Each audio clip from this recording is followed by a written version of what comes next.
জোট করলেও ভোট করতে হবে নিজস্ব প্রতীকে।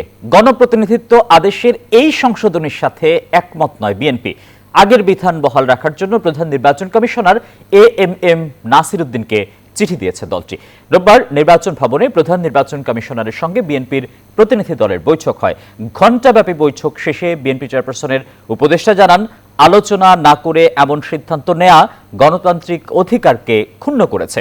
এ নিয়ে উপদেষ্টা পর্যায়েও চিঠি দেওয়া হবে এবং সামনে আমরা একত্রে নির্বাচন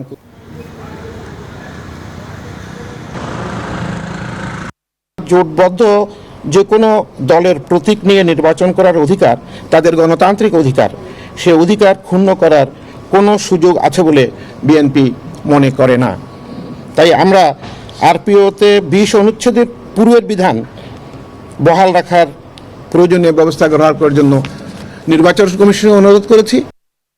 বান্ডেল থাকলে প্রতি সেনমানিতে টাকা বাঁচবে। বিকাশ সেনমানি বান্ডেল কিনে জিতুন প্রতি লেনদেনে।